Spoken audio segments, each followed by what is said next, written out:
Helen Carter tightened her grip on the broom handle as she wiped away the last streak of water from the marble lobby floor.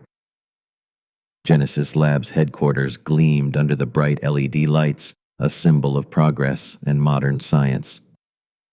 To Helen, it was a reminder of everything she had lost.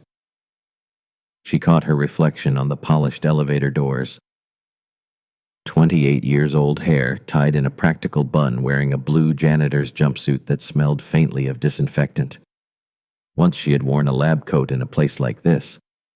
Once she had stayed up all night running tests and drafting research papers under the same cold fluorescent lights.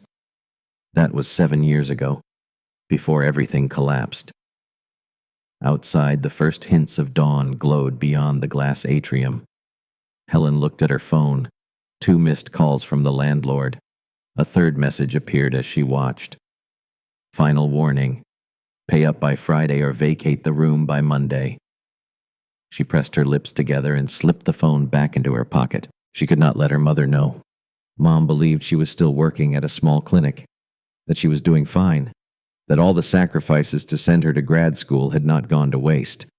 She wheeled her cleaning cart down the west corridor past frosted glass offices bearing the names of senior researchers and executives, names she had once imagined seeing her own alongside. She paused at one of the doors. Richard Stone, CEO. She had never seen him up close, only in passing dark suits, sharp eyes always flanked by a cluster of assistants who typed while they walked. 35 years old, they said. A prodigy in chemical engineering who had founded Genesis Labs at 25 with a grant and a patent for an experimental cancer drug.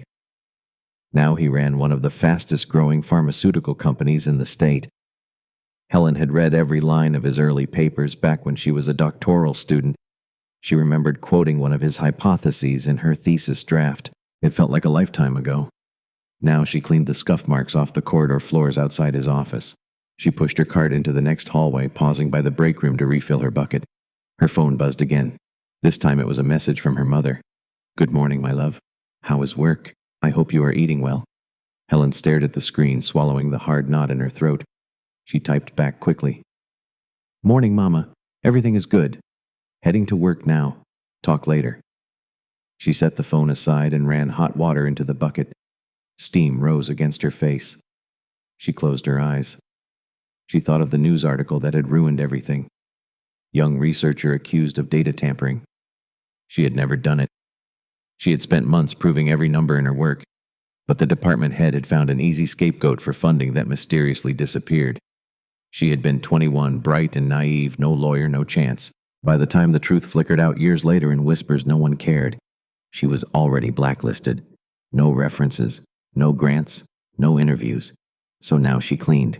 She worked nights, double shifts, sometimes sleeping only a few hours on the bus to the next gig. She saved every penny she could to send home. She kept her head down. She never spoke to the people in suits who avoided her eyes in the hallway. They never wondered what the cleaning lady used to be. She liked it that way. It made it easier to disappear. Tonight she finished early. She stacked chairs back under the small cafeteria tables and washed the last plate left in the sink. As she turned to leave, she caught a glimpse of herself in the dark window. She almost laughed. A faded reflection of a brilliant girl who had once dreamed of winning grants, not wiping counters. She felt a hot sting behind her eyes, but blinked it away. A sudden noise snapped her out of it. Voices echoed down the hallway. A group of men in sharp suits passed by, talking in hushed tones. She recognized the tallest among them instantly, Richard Stone himself. He held a tablet in one hand, his other hand moving in short, precise gestures. Even from here, Helen could see the tension on his face. She did not understand every word they said. Terms like compound batch lot and reaction sequence floated down the corridor, but she caught one phrase that made her heart pound. Final demonstration tomorrow. If this goes wrong, we are done. They disappeared around the corner as quickly as they had come, their footsteps swallowed by the humming machines in the distance. Helen turned back to her cart and wiped her palms on her jumpsuit. She had no reason to care, no reason to listen. But for a moment she wished she could stand in that circle again, speaking the same language, solving the same puzzles. She pushed her cart to the supply closet, clocked out, and slipped her phone back into her pocket. The landlord's message still glowed on the cracked screen. She did not have a plan for tomorrow. She only knew she had 3 more nights to scrape together the rent. After that, there would be nowhere to hide. She flicked off the hallway light and closed the door behind her, leaving the gleaming lobby spotless for the people who would never remember her name. Helen's sleep was shallow and restless. She woke to the dull ache in her shoulders from hours of scrubbing floors and the shrill ring of her alarm telling her it was time to go back. It was early evening, the sky over her small studio apartment bruised with clouds that promised rain. She packed her lunch, a leftover sandwich, and a thermos of cheap instant coffee, and slipped quietly out so she wouldn't wake her neighbor's barking dog. By the time she arrived at Genesis Labs, the air inside buzzed with tension. Something was wrong. She could feel it in the way the security guards whispered near the front desk, and how the usual soft hum of the building was punctuated by urgent footsteps and hushed conversations. Helen paused by the service entrance, tying her hair back into a tight knot. She told herself it was none of her business. None of this ever was. Inside, she wheeled her cart down the same polished corridor she knew so well. She was halfway to the storage closet when she saw them 3 researchers clustered near the staff elevator, arguing with clipped voices. Helen ducked her head, but curiosity caught her ears anyway. "Look, the numbers don't add up," one of them hissed. "If this batch fails, it won't fail," another snapped. "We can't let it. Stone will fire everyone if we blow this. The trial starts in 48 hours. Helen kept moving, her heart ticking faster with every word she overheard. She thought of Richard Stone again, the young CEO with everything to lose. Whatever they were dealing with, it was bad. Bad enough that the whole building seemed to tremble under the tension. She slipped into the break room to catch her breath. It was empty, but the TV on the wall glowed with muted news. Another pharmaceutical giant had just announced a major breakthrough in cancer treatment, exactly the same field Genesis Labs had once dominated. Helen watched the ticker scroll across the bottom of the screen. She remembered writing her first grant proposal on the promise of pioneering treatments that could save thousands of lives. It felt like a dream someone else had dreamed for her. She turned away and found herself staring at the small emergency supply cabinet bolted to the wall. Medical kits, backup oxygen, defibrillator standard for a facility that handled sensitive chemical compounds and human trials. She checked her phone. No new messages, just the unpaid rent looming over her like a storm cloud. She was about to leave when the silence shattered. An alarm blared from somewhere deep in the west wing, a shrill grating sound that bounced off the glass and steel. Helen froze, her mind racing. She had heard alarms before: fire drills, chemical spill drills. But this wasn't a drill. She could tell by the sudden pounding of feet in the hallway. A young lab tech burst into the break room, wide-eyed and breathless. He barely noticed Helen as he yanked open the cabinet and grabbed the defibrillator. "What happened?" Helen asked before she could stop herself. He didn't answer. He was already gone, the door banging behind him. The alarm kept wailing. Helen stood alone for a heartbeat that felt like an hour, the noise vibrating through her bones. Then she moved. She didn't know why, she just did. She wheeled her cart aside and stepped into the hallway. People were rushing toward the west wing, some with first aid kits, others with tablets in hand. A voice crackled over the building: "PA Medical Emergency Level 3, West Lab Corridor. Repeat, Level 3, Medical Emergency." Helen's feet carried her before her mind could protest. Level 3 meant severe life-threatening. She had trained for emergencies once back when she was a student assistant during clinical trials. She knew how to check vitals, how to calm a panicking patient, how to do the basics while waiting for real help to arrive. She rounded the corner and saw the scene in full. A cluster of lab coats surrounded a young man collapsed on the floor, his skin ghostly pale, sweat pooling at his collar. Richard Stone knelt beside him, coat sleeves rolled up, one hand pressed to the man's neck for a pulse. His eyes flicked up for half a second, landing on Helen with a flicker of recognition. Then they were back on the patient. "Where's the med kit?" Stone barked to no one in particular. Helen spoke before she could stop herself. "Break room cabinet." Someone grabbed the defibrillator. Richard looked at her properly now, as if noticing her for the first time. "Do you know CPR?" "Yes," she said, her voice steady, though her heart hammered. He nodded once, sharp, decisive. "Help me." She dropped to her knees beside him, ignoring the smell of antiseptic and panic. Together they worked in silence, Helen counting compressions, Stone checking vitals, barking orders at the stunned onlookers. Minutes stretched like hours until the paramedics finally arrived, pushing through the circle with a rush of equipment and calm commands. When it was over, when the young man was wheeled away on a stretcher, breathing but unconscious, Helen stood and felt the world tilt. She was supposed to be invisible. The cleaning lady who knew when to look away. But tonight she hadn't looked away, and Richard Stone had seen her. She realized she was still shaking when she caught his gaze again. He opened his mouth as if to speak, then thought better of it. Instead, he just watched her like a puzzle he suddenly wanted to solve. Helen stood at the edge of the corridor, her hands still trembling from the adrenaline that hadn't yet faded. The paramedics' radio chatter echoed faintly behind her as they loaded the unconscious researcher into the waiting ambulance outside. The rest of the staff began to disperse, murmuring to one another in tight, worried clusters. Most didn't even glance her way. She was the cleaning lady again, the invisible shadow who passed through their polished world without leaving a mark. But Richard Stone didn't look away. He stood just a few feet from her sleeves, still rolled to his forearms, a smudge of blood near his wrist. His sharp gaze stayed locked on Helen's face, as if he was replaying what had just happened, trying to match the image of a tired janitor to the woman who had knelt beside him, counting chest compressions with calm precision. "Who taught you to do that?" he asked finally, his voice quiet, but edged with the same urgency he'd carried during the crisis. Helen opened her mouth, then shut it again. Her instinct told her to deflect, to mumble an excuse and disappear, but she was too exhausted to lie. "I learned it in my previous life," she said, "before the mops and buckets." Richard's brow furrowed. "Previous life," she shrugged lightly, her eyes darting away. "I studied once.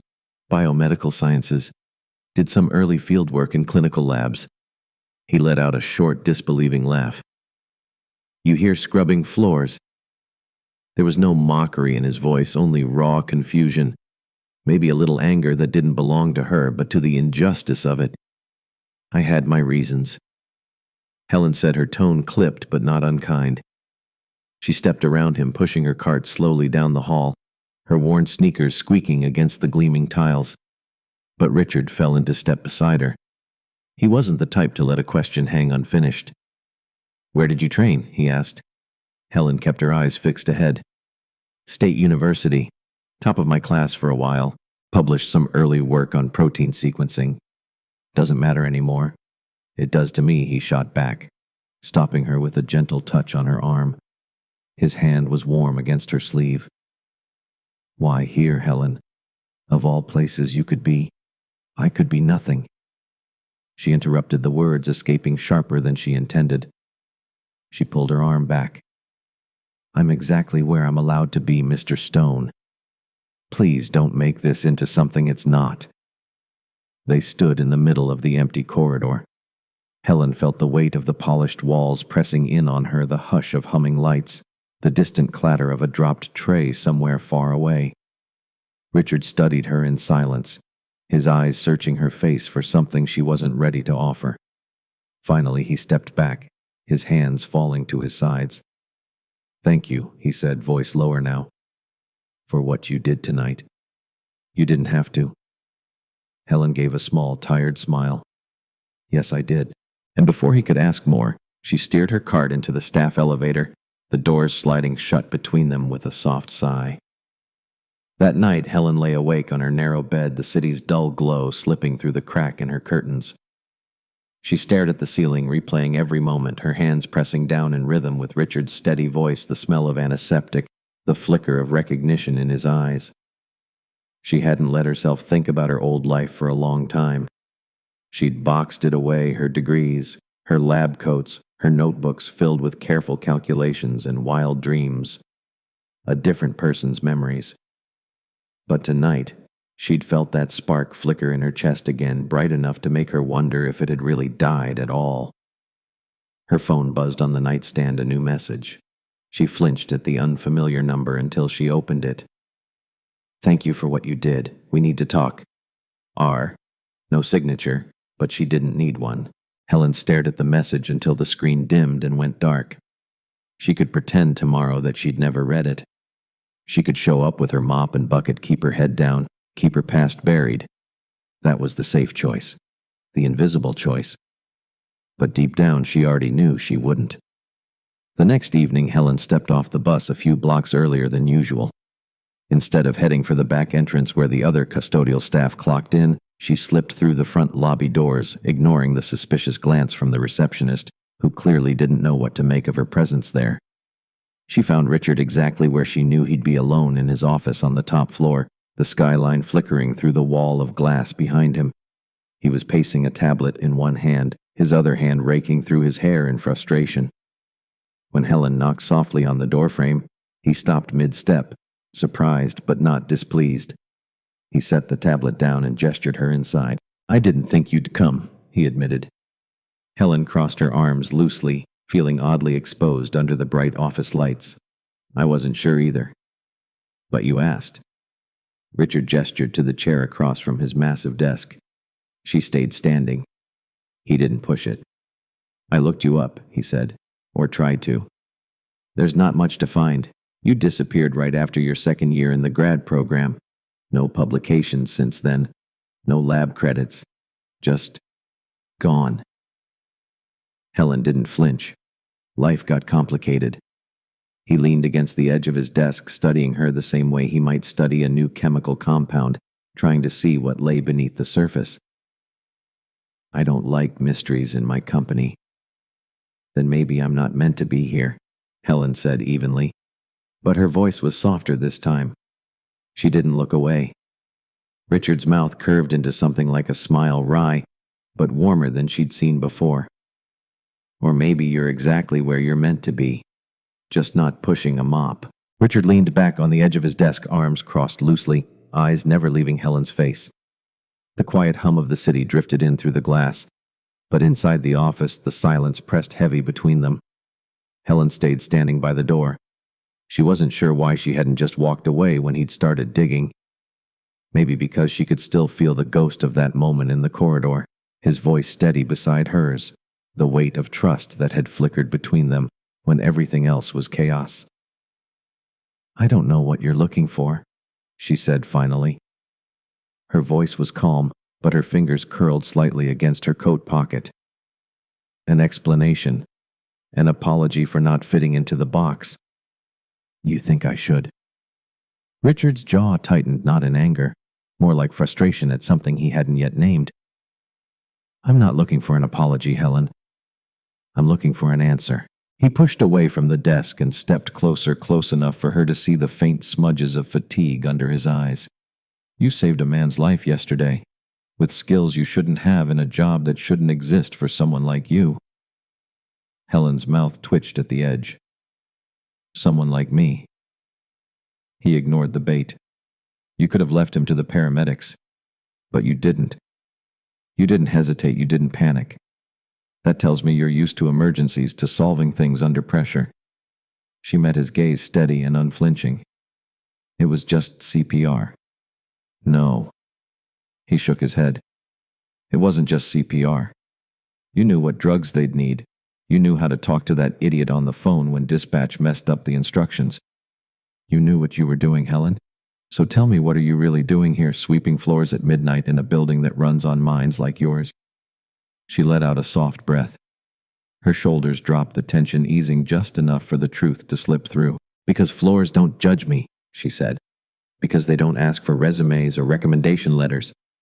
They don't care that I blew up my career before it even started." Richard tilted his head. "You didn't blow up your career. Someone else did." Helen's eyes flickered. He was sharper than she'd given him credit for. "Some of us don't get second chances, Mr. Stone. Some of us just learn to live with what's left." A silence fell again, not cold this time, but thoughtful. Richard moved to the small bar cart by his window and poured himself a glass of water, offering her one. She shook her head. He took a sip, then set it aside. "I want you off the cleaning crew. he said abruptly. Helen let out a laugh, short, surprised, almost bitter. And do what? Sit at a desk and file invoices. You think you're doing me a favor? No. He stepped closer, voice lower now, firm, but not forceful. I'm not offering you charity, Helen. I'm offering you a chance to be useful. Properly useful. We have a medical trial starting next month, genetic therapies for immunodeficiencies. I need people I can trust to monitor the lab environments. Quiet, precise, discreet. You'd be perfect. She crossed her arms tighter. And you think you can just pluck me off the night shift and drop me into your pet project? You have protocols, boards, HR walls 10 feet high. I built this company. His eyes were steady, his tone final. If I say you're on my project, you're on it. Helen shook her head, a humorless smile tugging at her lips. You can't just rescue people because they're convenient, Mr. Stone. Richard's expression softened, but only slightly. Who said anything about rescue?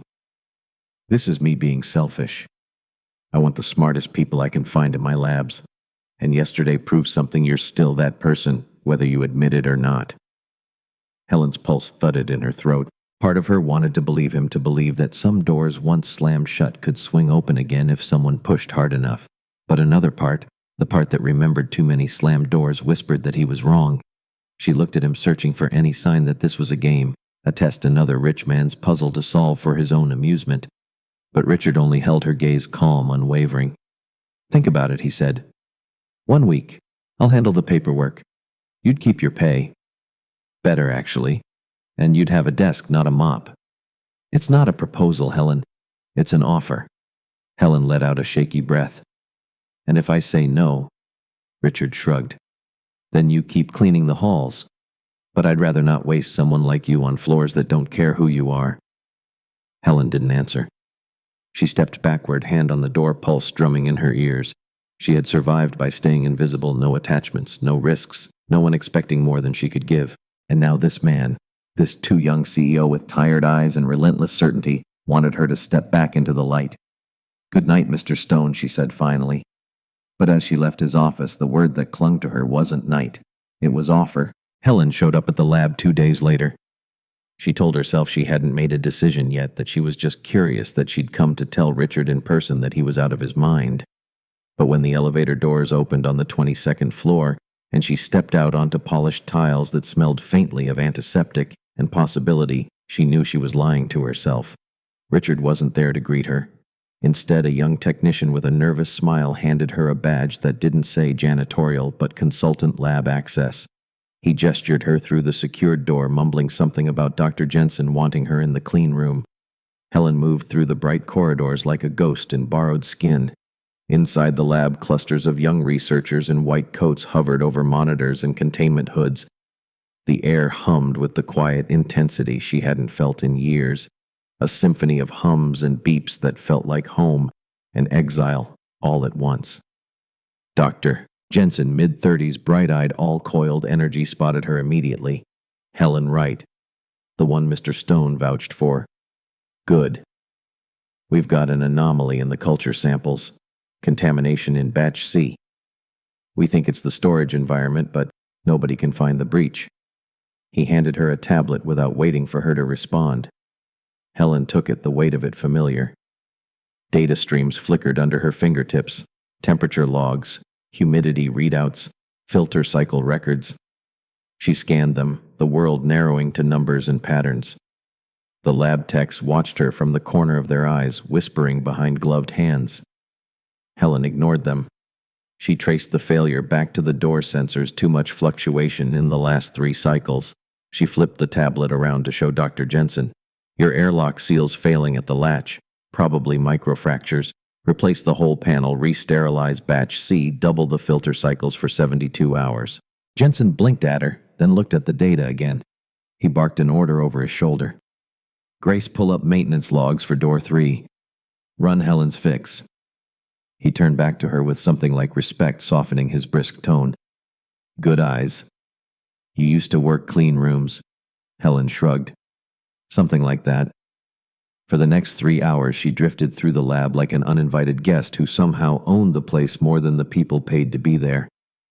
She pointed out a calibration error on the centrifuge no one had caught. She flagged a batch log that didn't match the control protocols.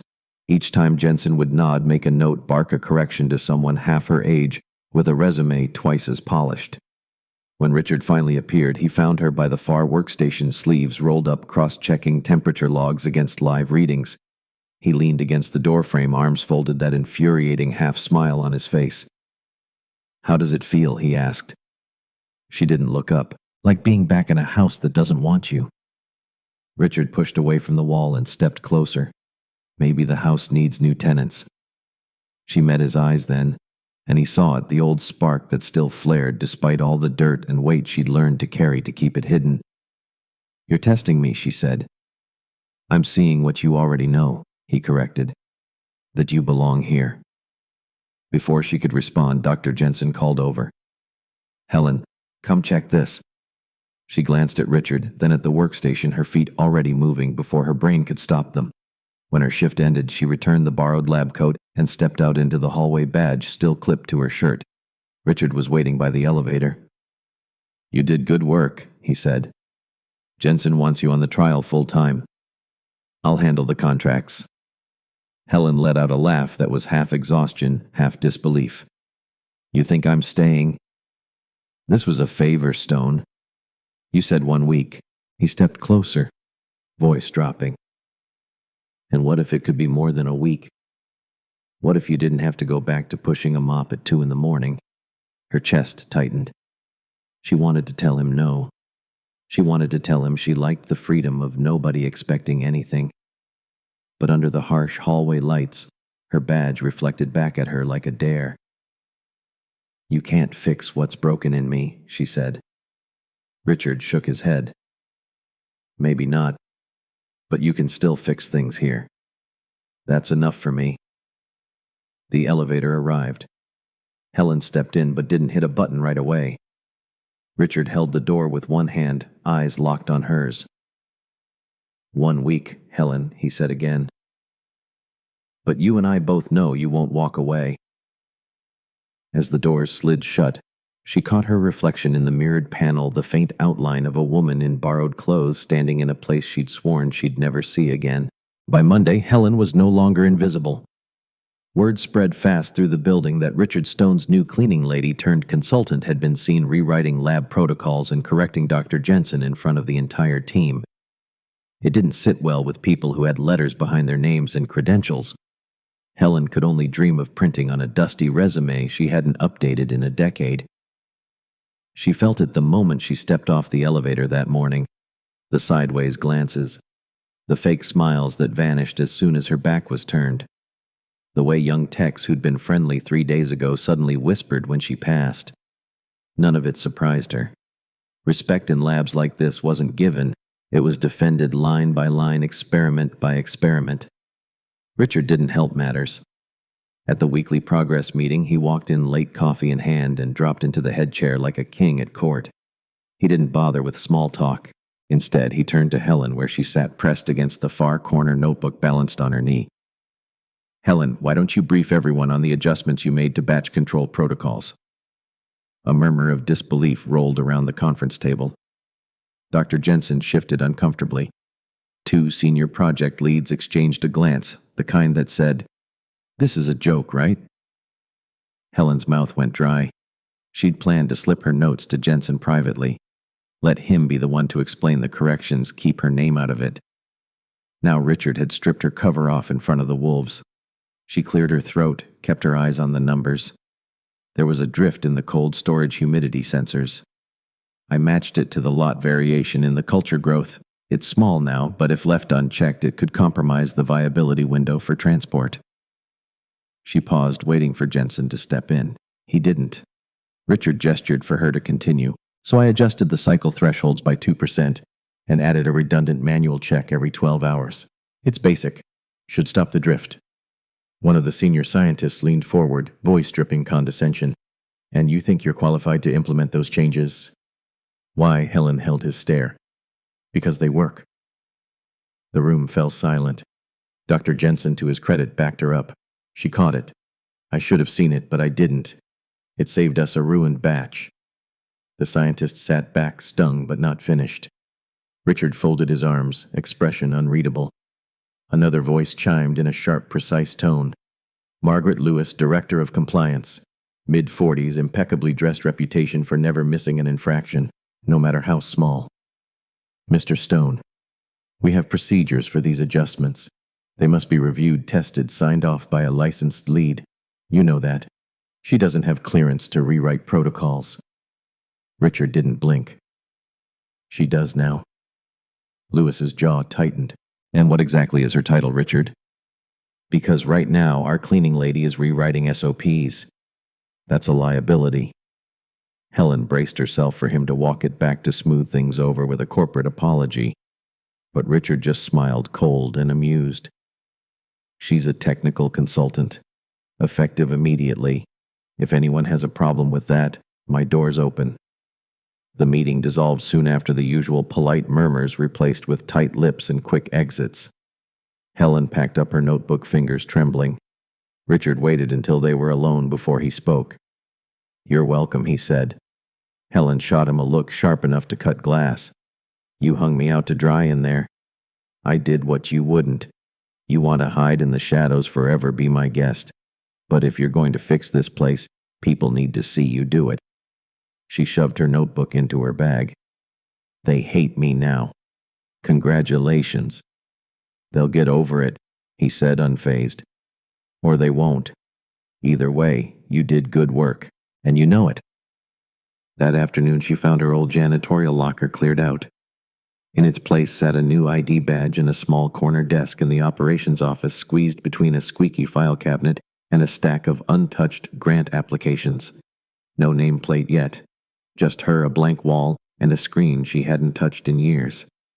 When she sat down, a junior tech walked by, made eye contact, then quickly looked away. Helen turned to the screen, pulled up the culture logs. She knew there would be mistakes. There always were. She cracked her knuckles, rolled her shoulders, and got to work. Outside the small glass partition, she caught a glimpse of Richard standing near the lab entrance, watching her, daring her to run, daring her to stay. She turned back to the screen, a ghost of a smile tugging at her mouth. For the first time in years, she didn't feel like the help. She felt dangerous. Helen's new desk wasn't much, just an old monitor, a chair with a crack in the vinyl seat, and a coffee mug someone had left behind with a lipstick mark she carefully scrubbed off. But to her it felt like a command center. For the first time in 10 years, she had a login and a password that opened more than a supply closet. Word of her promotion traveled fast. Some whispered that she was Richard's charity case, a symbol to parade around when the board asked about community hiring. Others hinted at something less charitable, calling her the CEO's pet project. Helen ignored it all.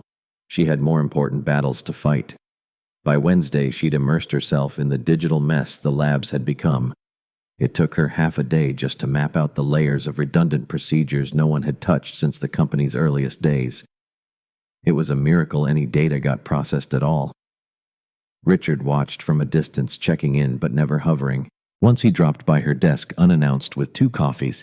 She glanced up from her screen, exhaustion wringing her eyes. I didn't order room service, she deadpanned.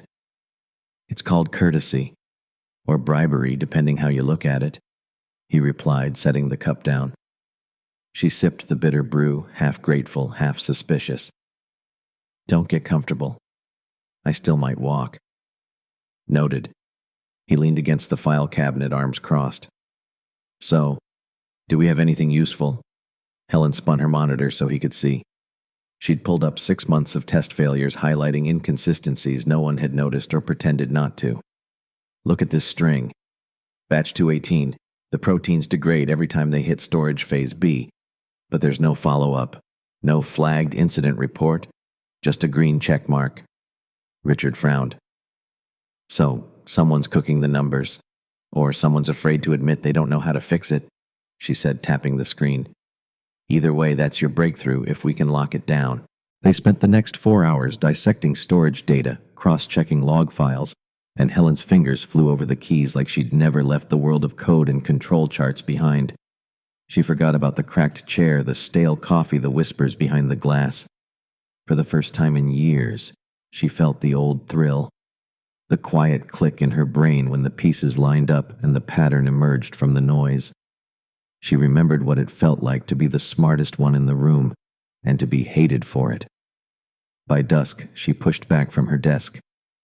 Richard was still beside her, his tie-loosened sleeves rolled up. He looked at her the way someone watches a storm roll in, half terrified, half exhilarated. So he said, "What do we do next?" She took a slow breath. "We need to run a controlled test, prove the degradation's happening in Phase B. If it is, we shut the storage line down before the next shipment." Richard let out a low whistle. "That'll freeze $2 million in product." Helen didn't flinch. Better than selling contaminated vials and waiting for a lawsuit. He grinned, all teeth, all hunger. "God, you really don't care if they like you, do you?" She met his gaze unwavering. "That's your job. Mine is to make sure this place doesn't kill someone." They sat in silence for a moment, the hum of the lab machines leaking through the glass walls. Richard's phone buzzed on the table. He ignored it. "I'll pull the team together tomorrow morning," he said. "Can you write the test protocol tonight?" Helen cracked her knuckles. "Leave the door unlocked. I'll sleep when it's done." He pushed off the cabinet, lingering just a second too long before he left. "You're good at this," he said, his voice quieter than usual. She didn't look at him. "I was always good at this. No one cared." When the door closed behind him, Helen sat alone in the glow of her screen. Her reflection stared back at her lines under her eyes. Hair pulled back tight, the faintest trace of stubbornness in her chin. A woman people had decided was invisible, disposable. She opened a blank document, titled it Phase B Failure Test. Fingers hovering over the keys, she felt the ache of old dreams crawl back to life. She'd thought she'd buried them in the janitor's closet under the smell of bleach and silence. But here she was. And this time, if she cracked the truth open, no one would bury her again. The next morning, Helen stood at the front of conference room C, marker in hand, facing a table of people who all thought they were smarter than her, or at least better at pretending.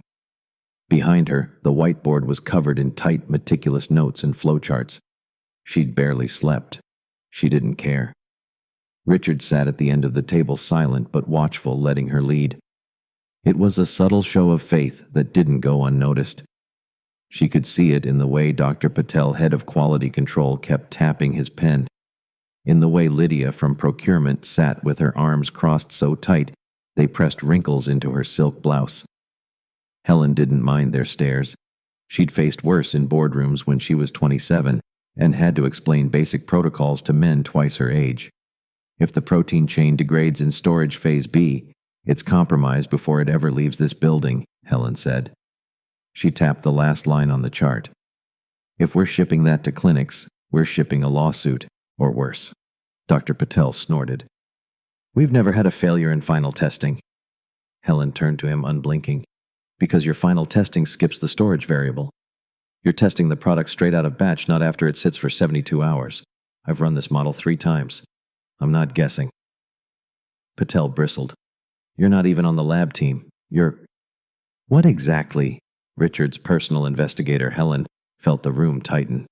Breaths held. She leaned forward just enough that Patel had to look at her. Really look at her. "I'm the reason you're going to keep your license this quarter," she said, her voice calm and sharp enough to draw blood. Richard cleared his throat before Patel could spit back. "She's right. We're running the test today. If there's nothing wrong, fine, we move on. If there is, we fix it before the state inspectors do."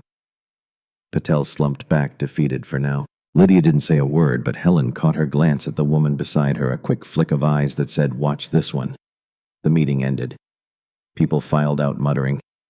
Richard stayed behind, hands braced on the table. "You didn't have to gut him in front of everyone," he said, though his smile betrayed his admiration. Helen wiped the board clean with the edge of her sleeve. "Better me than a lawyer." She packed up her folders. Richard leaned closer, lowering his voice. "Be careful. These people, They don't like someone like you having teeth. Helen's eyes met his. I lost everything once because I played nice. I'm not here to be liked. That afternoon she ran the test herself. Locked in the storage chamber, clad in a thin lab coat, she double-checked every sample. She calibrated the temperature monitors by hand because she didn't trust the junior tech assigned to help her. He kept looking at the clock like he'd rather be anywhere else. When the final batch came back with the same degradation spike, she felt a mix of triumph and dread. She documented every reading, photographed every screen. She knew better than to trust a single file on the network. At midnight, she uploaded the findings to Richard's private server, then shut down the lab lights behind her. She didn't see the figure in the hallway who watched her leave, phone in hand. The next morning, Helen woke to banging on her tiny apartment door. Richard's voice sharp and breathless. She threw on a sweater and opened up. Someone leaked the report, he said without preamble. His tie was askew, eyes wild from too little sleep. Helen's stomach dropped. What do you mean leaked? Someone fed an incomplete version to the regulatory board. It makes it look like we knew about the contamination and shipped anyway. Her mind raced. She thought of the faces in that room. Patel, Lydia, the kid in the lab. Any of them could have slipped a copy out, twisted it. They're setting you up, Richard said, his voice lower now. They'll blame the report on you, say you faked the results to blackmail us. Helen clenched her jaw. Of course they will. The cleaning lady with the suspicious past suddenly claiming she's a genius again.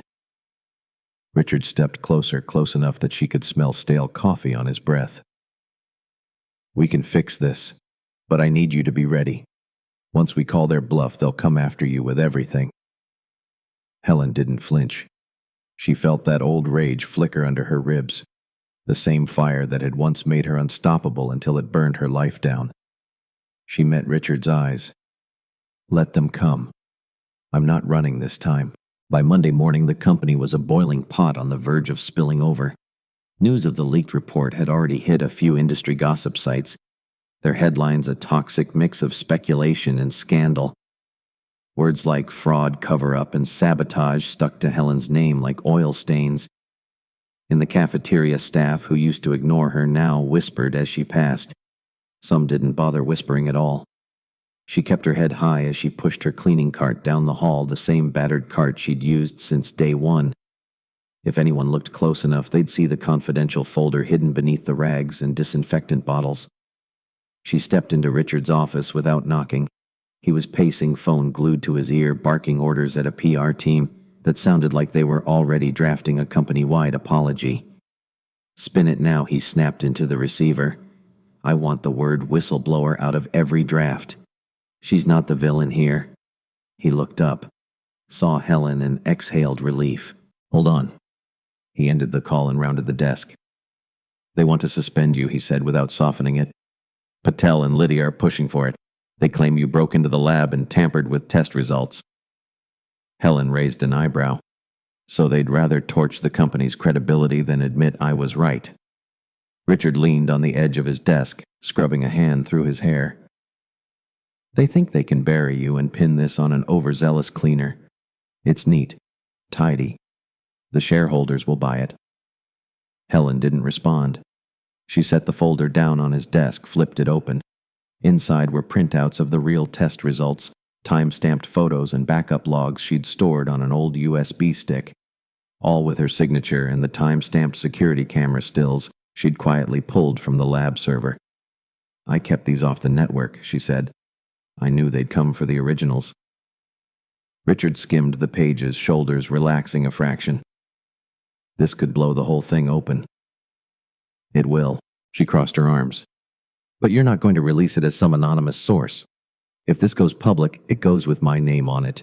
I'm not crawling back under a rock to save your board from embarrassment. Richard's eyes held hers, sharp and assessing. After a moment, he nodded once. You're right. If you're in, you're all in. They spent the next 2 hours pulling every piece of evidence together. Richard made calls to trusted contacts, regulators who still believed in him, reporters who would listen long enough to see the real story. By noon, word spread that there would be an emergency shareholders meeting. The top-floor conference room buzzed like a hornet's nest as suits filed in, faces tight and drawn. Patel sat stiffly near the front, Lydia by his side, whispering behind a folder. When Helen entered, a few people outright laughed. One man muttered, "Did they run out of lawyers and janitors?" Richard called the room to order. He stood at the head of the table, one hand resting lightly on Helen's shoulder, as if to make it clear she was not some disposable help, but his partner in this fight. "I know some of you want a scapegoat," Richard began. His voice was calm but carried a weight that silenced the side chatter. "You want an easy headline so the stock doesn't dip another quarter point. But I'm not here to hand you that today." He gestured to Helen. Ms. Helen Brooks uncovered a real flaw, one that would have put patients at risk and cost us everything if the inspectors found it first. Instead of addressing it, certain people in this room tried to bury it. And her. Lydia laughed, brittle and cold. "She's a cleaner, Richard. Look at her. Are we supposed to believe she outsmarted an entire lab team?" Helen stepped forward before Richard could speak. She pulled the USB from her pocket, holding it up like a torch. "Believe whatever you want," she said, her voice steady enough to cut through the murmurs. "But this drive holds proof. Timestamps, security footage, test results. My results. You can smear me all you like. Call me a has-been, a fraud. But this data doesn't lie." Patel slammed a hand on the table. "This is an internal matter. We handle this behind closed doors." "No," Helen said flatly. "You've been handling things behind closed doors for too long. That's how we got here." Richard stepped back beside her. "The regulators already have copies. So do 3 journalists. So if you think you can spin this, go ahead and try." The room fell into a stunned hush. The threat hung clear as a bell. A few board members traded wary glances. Patel's face drained of color. Lydia opened her mouth, then closed it again. Helen turned her eyes to each face, letting them feel the weight of her stare. "I'm not cleaning up your mess this time," she said. "I'm exposing it." In the days that followed the shareholders' meeting, the company felt like it had been cracked open to fresh air for the first time in years. The leaked report triggered an official inquiry. Patel resigned quietly 2 nights later. Lydia vanished from the company directory the same morning. Some people said she fled to Europe. Others claimed she was negotiating immunity with regulators. Helen didn't care. She was done giving her thoughts to people who had nearly buried her twice. The press painted Richard as either reckless or visionary, depending on who was writing the headline. Some called him a fool for trusting a cleaning lady with secrets that could have sunk them both. Others called him a reformer, a man who had the guts to gamble everything on the truth. He ignored the noise and kept moving. Helen did too. She cleaned out her locker on the basement floor the same way she'd done every shift, methodical, quiet, unseen. She left her uniform folded neatly on the shelf and carried her old duffel bag up the elevator to the executive floor for the first time without feeling like she was trespassing. Richard was waiting for her outside his office, sleeves rolled up, phone in hand. He ended his call when he saw her and offered that small, rare smile she'd come to recognize as genuine. "You didn't have to come up here to say goodbye," he said. "I'm not," Helen replied. She set the duffel down at her feet. "I came to see what's next." Richard's eyebrows rose. He stepped aside, gesturing her into his office. "Good," he said, "because I have an idea." The space that had once seemed so cold and impossibly high above her old world felt different now. Sunlight streamed in through the floor-to-ceiling windows, catching dust motes dancing above the polished floor. Helen stood in front of his massive desk, hands in her pockets, waiting for him to speak. "I want you to come on officially," Richard said. "Head of Process Integrity. A small team for now. Clean up the systems. Design new checks so this never happens again." Helen huffed a soft laugh. "You want the cleaner to keep cleaning." He grinned. "Exactly. Except this time you'll have an office, a team, a salary that doesn't bounce when the budget gets tight." She looked past him at the skyline. Her reflection in the glass showed a woman who didn't quite fit the polished corporate world, a stubborn glint in her eyes, hair pulled back with an elastic band she'd worn since grad school. A piece of her wanted to tell him no, to walk away and start fresh somewhere they didn't know her ghosts. But the bigger part, the fighter who'd survived years on the margins, knew better. Same title as Patel, she asked. Richard shook his head. Better. He lied to protect the rot. You'll tell the truth to protect the people. She let that sink in. Then she nodded once. All right. But I pick my team. Done. And I want the night shift crew paid fair wages. No more contracts through shady agencies. He didn't even blink. Done. She cracked a smile. You give in too easily, boss. Richard leaned back against his desk. I've learned not to argue with people smarter than me. She studied him for a beat longer, then held out her hand. He took it, his grip warm and solid. When she stepped back into the hallway, she paused to watch the cleaning crew polishing the marble floors near the elevators. They didn't look up. They didn't know yet that the woman who used to mop alongside them would be the reason they went home with paychecks that finally matched the work they did. Helen shouldered her old duffel bag and walked toward the bright glass doors. Ahead of her lay a corner office, a title, a future she'd never dared to want. Behind her lay every dirty floor she'd scrubbed, every secret she'd uncovered, every lie she'd refused to swallow. She wasn't a genius kid anymore. She wasn't a ghost mopping floors no one saw. She was Helen Brooks. And she was done being invisible.